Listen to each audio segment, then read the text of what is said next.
Hello and welcome friends, स्वागत है आप सभी का YouTube channel Masters in Ethical hacking में। दोस्तों, ये वीडियो देखने के बाद आपके बहुत सारे ऐसे सवाल आज क्लियर होने वाले हैं जो आपको काफ़ी टाइम से परेशान कर रहे थे। बिल्कुल आज का इस वीडियो देखने के बाद आपको पता चलेगा कि हैकर जो आपके बैंक अकाउंट से पैसा चुरा लेते हैं वो इतने सारे पैसे को किस तरह से मतलब मैनेज करते हैं, किस तरह से वो आसानी से चुरा पाते हैं कि वो आसानी से ट्रैक नहीं होते। यानी कि सलामी स्लाइसिंग अटैक के बारे में आपको इसमें बहुत कुछ जानने को मिलेगा। इस सभी के साथ आपको जानने को मौका मिलेगा कि एक हैकर इतनी बड़ी रकम को कैसे बैंक से उड़ा देता है। यानी कि ये सारी चीज़ें मैं मूवी के माध्यम से आपको समझाऊंगा और मूवी बहुत बेहतरीन है। इस मूवी में डिटेल वाइज हैकिंग की इतनी लेटेस्ट टेक्निक्स के बारे में बताया गया है कि आप दांतों तले उंगली दबा लेंगे। बिल्कुल बहुत अजीब और लेटेस्ट टेक्निक्स के बारे में आपको इस वीडियो में पता चलेगा। आपको पता चलेगा लेटेस्ट फायरवॉल क्या होती है एंड हैकिंग अपने जो हैकर्स होते हैं अपने पैसे को किस तरह से मारते हैं, इवन इंक्रिप्शन, डिस्क्रिप्शन, ऐसी बहुत सारे टॉपिक्स इस वीडियो में आए हैं। उम्मीद करता हूँ वीडियो आपको पसंद आएगा। तो चलिए दोस्तों, शुरू करते हैं आज की इस इंटरेस्टिंग क्लास को।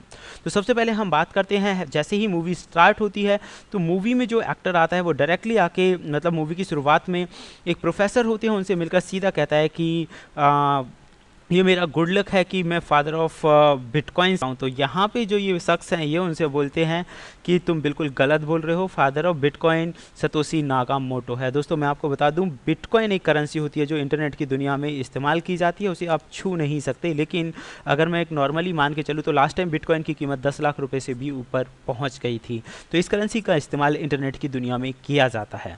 अब मूवी जैसे आगे बढ़ती है ये एक बहुत बड़ी डकैती को लेकर होती है। यानी कि एक बैंक से 10 लाख करोड़ रुपए चुराए होते हैं और वो कोई भी अटैकर ने कैसे चुराए और क्या उनका मतलब पर्पज़ रहा, ऐसी बहुत सारी सवालों को लेकर ये मूवी की शुरुआत होती है। तो मैं बता दूं, मूवी की शुरुआत में एक FBI एजेंट होते हैं और रॉ एजेंट होते हैं। वो फ़ोन का जो लॉक कोड होता है उसे तोड़ने के बारे में बात करते हैं कि मान लीजिए अगर इस फ़ोन का लॉक कोड तोड़ना हो तो वो उसके लिए हमें क्या करना पड़ेगा। तो इनका जो एक साथ वाला फ्रेंड होता है कि अगर हमें इसे फ़ोन का लॉक कोड तोड़ना हो तो यानी कि 10 डिजिट होती हैं, 10 × 10 × 10, यानी कि 10,000 बार कोई भी पैटर्न अगर ट्राई किया जाए तो इस फ़ोन का लॉक कोड हमें पता चल जाएगा। या मैं आपको बताना चाहूँगा दोस्तों, इसे आप एक तरह से ब्रूट फोर्सिंग अटैक के माध्यम से भी ब्रेक कर सकते हैं। यानी कि किसी भी फ़ोन के कोड्स जो आप 1 2 3 4 जो भी कोड्स आप लगाते हैं, तो अगर इन्हें 10,000 टाइम्स अलग अलग एक वर्ड लिस्ट जनरेट कर ली जाए और उसे अलग अलग तरह से अप्लाई कराया जाए तो आसानी से आपको फ़ोन का लॉक कोड आसानी से मिल जाएगा और आप ब्रेक कर पाएंगे। तो एक बहुत अच्छा ऑप्शन इसमें दिया गया कि एल्गोरिदम के माध्यम से ऐसा किया जा सकता है। जो भी थोड़ा आगे बढ़ती है और वहाँ पे वो कहते हैं कि हमें एक हैकर का मैसेज मिला है जो कि इनक्रिप्टेड है। हमने थोड़ा बहुत इसे डिक्रिप्ट कर लिया है लेकिन पूरा हम समझ नहीं पा रहे हैं। मैं आपको बता दूँ, ये जो है सिर्फ मास खिलता हुआ आता है, लेकिन डिक्रिप्ट करने का मतलब यहाँ पे ये हुआ कि उन्होंने इसके मैसेज को डिक्रिप्ट करके ये समझ लिया कि ये कहना क्या चाह रहा है। तो इंक्रिप्शन डिस्क्रिप्शन क्या होते हैं, कैसे काम करते हैं, इसके बारे में आपको लिंक में जो वीडियो का लिंक है डिस्क्रिप्शन में आपको उनकी जानकारी आपको मिल जाएगी। सेकेंडली, अब यहाँ पे बैंक का मैनेजर होता है, वो बता रहा होता है कि यार हमारी बैंक कोई हैक नहीं कर सकता क्योंकि हम लेटेस्ट फायरवॉल सिस्टम इस्तेमाल करते हैं। सबसे पहले हम बात करते हैं लेयर नंबर 1 की, यानी कि पहली लेयर है इंटरनेट लेयर, जिसमें हम हाईली मतलब मॉनिटरिंग चीज़ों का इस्तेमाल करते हैं, DMC का इस्तेमाल करते हैं, जिसकी मदद से कोई भी मतलब जो हैकर है वो हैक नहीं कर पाएगा। उसके बाद कहानी आगे बढ़ती है और वो बात करता है लेयर नंबर 2 की, और यहाँ पे वो बताते हैं कि जो लेयर नंबर 2 है वो मतलब पॉलिसी और कंट्रोल के लिए बनाई गई है और जिसे बहुत बड़े एक्सपर्ट्स ने तैयार किया है। यानी कि यूज़ कैसे किया जाए, उसकी क्या पॉलिसीज़ होंगी और किस तरह से उसे कंट्रोल किया जाएगा, ये लेयर नंबर 2 का काम है। यानी कि 7 लेयर फायरवॉल का हम इस्तेमाल कर रहे हैं जो कि बहुत हाईफाई है। लेयर नंबर 3 के बारे में वो बताते हैं कि थर्ड लेयर जो है वो है एंटी हैकिंग सॉफ्टवेयर लेयर, जिसे माइक्रोसॉफ्ट कंपनी ने बनाया है और इसे मतलब कोई भी हैकर बाईपास नहीं कर सकता है। इस कहने का मतलब ये है कि जो बैंक की जो पूरी सिक्योरिटी है, इन 7 लेयर्स के बारे में बहुत अच्छे से एक्सप्लेन किया है। अगर आप मूवी देखेंगे तो 7 लेयर्स के बारे में बहुत डिटेल जानकारी आपको मिल सकती है। लेयर नंबर 4 के बारे में वो बताते हैं कि जो 4th लेयर है इसकी फायरवॉल की, वो नेक्स्ट जनरेशन फायरवॉल हम यूज़ कर रहे हैं, जो है PA5060 फायरवॉल, जो कि 20 GB स्पीड के साथ चलती है और मतलब उसे इंस्टॉल किया गया है, जो कि मतलब बहुत ज़्यादा फास्ट है। उसके बाद वो बताते हैं कि लेयर नंबर 5 जिसका हम इस्तेमाल कर रहे हैं वो है ऑथेंटिकेशन लेयर। सिर्फ ऑथेंटिकेशन जो लेयर है, इसका मतलब है कि बैंक का कोई ऑफिसर, जोनल ऑफिसर या मैनेजर या जो इस बैंक की संस्था के कर्मचारी हैं जो कि अप्रूव्ड हैं, वही इसको ऑथेंटिकेट कर सकते हैं। यानी कि इसमें यूज गया है बायोमेट्रिक चीज़ों का, जिनकी मदद से वो उसे ऑथेंटिकेटेड जो यूज़र हैं वही इसका इस्तेमाल कर पाएंगे, बाकी कोई भी नहीं कर पाएगा।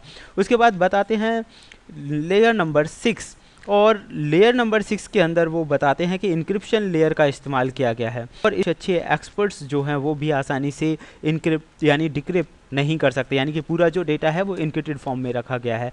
लेयर नंबर 7 में वो बताने की कोशिश करते हैं कि उन्होंने आरटीजीएस के ज़रिए जो ऑथेंटिकेशन हैं, ज़्यादातर जो काम है बायोमेट्रिक के ज़रिए ही हो रहा है, जैसे कि रेटिनल हो गया आपका, या फिंगरप्रिंट की मदद से ही कोई एक्सेस कर सकता है। मैं ओवरऑल आपको बताना चाहूँगा कि जो बैंक है यहाँ पे 7 लेयर फायरवॉल का इस्तेमाल कर रही है। 7 लेयर्स के बारे में पूरा डिटेल आपको वीडियो और मूवी अगर आप देखेंगे तो पता चल जाएगा, लेकिन 7 लेयर्स के बारे में इसमें एक्सप्लेन किया गया है अलग अलग तरह से। अब बात ये आती है कि कोई भी हैकर क्या इतनी स्ट्रॉन्ग यानी कि 7 लेयर फायरवॉल को भी ब्रेक कर सकता है। तो मैं आपको बता दूं दोस्तों, ऐसा करने के लिए हैकर ने इस मूवी में किया है, क्या प्रैक्टिकल लाइफ में ये पॉसिबल है? तो मैं आपको बताना चाहूँगा बिल्कुल प्रैक्टिकल लाइफ में ये पॉसिबल है।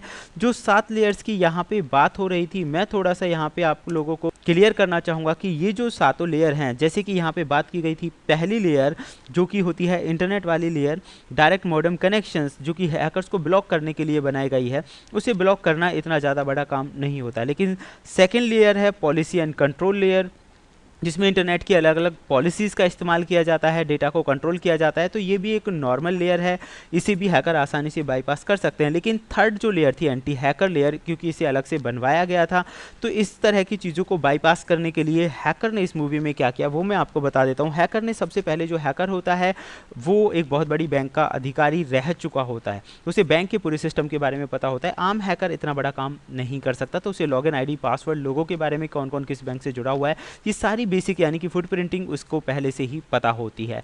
तो डेफिनेटली दूसरा, अगर हम बात करें कि भाई आप फिंगरप्रिंट और रेटिनल स्कैन कैसे किया, तो वो मतलब जिन लोगों से मिलता है, जब आप मूवी देखेंगे तो समझ में आ जाएगा। जैसे उसने हैंडशेक किया तो फिंगरप्रिंट वगैरह ऐसी चीज़ें लेना उसके लिए बहुत आसान हो जाता है, जिसकी मदद से इतने बड़े काम को वो अंजाम दे पाता है।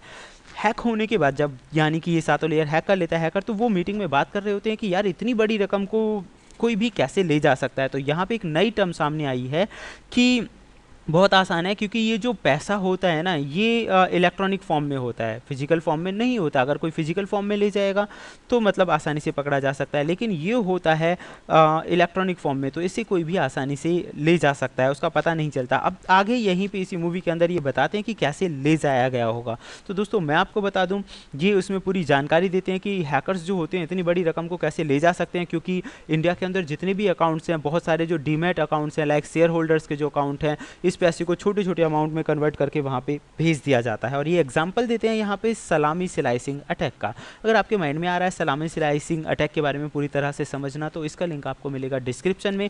सलामी स्लाइसिंग अटैक के ऊपर मैंने पूरा एक वीडियो बनाया हुआ है, वहाँ से आप समझ सकते हैं कि ये काम कैसे किया जा सकता है। तो यहाँ पे एक्सपर्ट यही बताने की कोशिश कर रहे होते हैं कि ये काम कैसे किया, तो आप समझ गए होंगे। इसके बाद हम बात करते हैं थोड़ा और आगे, और यहाँ पे जो ऑफिसर्स होते हैं वो कहते हैं यार हैकर्स को तो गोली मार देनी चाहिए, क्योंकि ये बहुत सिरदर्द पैदा करते हैं। तो एक एक्सपर्ट्स जो हैं वो बता रहे होते हैं कि भैया हैकर जो होते हैं दोनों तरह के होते हैं, वाइट हैट हैकर भी होते हैं और ब्लैक हैट भी होते हैं। जो वाइट हैट होते हैं वो सरकार की मदद करते हैं, और जो ब्लैक हैट होते हैं वो इलीगल काम करते हैं। तो इस मूवी के अंदर बहुत अच्छा मैसेज दिया गया है, काफ़ी सारी लेटेस्ट चीज़ें आपको बताई गई हैं, अनोनिमस के बारे में भी इस मूवी में कुछ बात हुई है। और ओवरऑल अगर मैं कहूँ तो हैकर्स के लिए एक बहुत अच्छी और परफेक्ट मूवी है। तो अगर आप चाहते हैं कि इसका डिटेल और कुछ खास चीज़ें मैं आपको बनाऊं, तो कमेंट बॉक्स में कमेंट करें, और आप चाहते हैं ऐसी बेहतरीन मूवीज़ को एक्सप्लेन अगर मैं करता रहूं तो उसके बारे में भी मुझे कमेंट बॉक्स में करके बताएं। और अगर आपने लाइक, शेयर और सब्सक्राइब नहीं किया तो मुझे लगेगा कि ये वीडियो बनाना थोड़ा बेकार गया। उम्मीद करता हूँ आप इसे आगे बढ़ाएंगे, एंड देखते रहें YouTube channel Masters in Ethical Hacking. Thank you friends, good bye.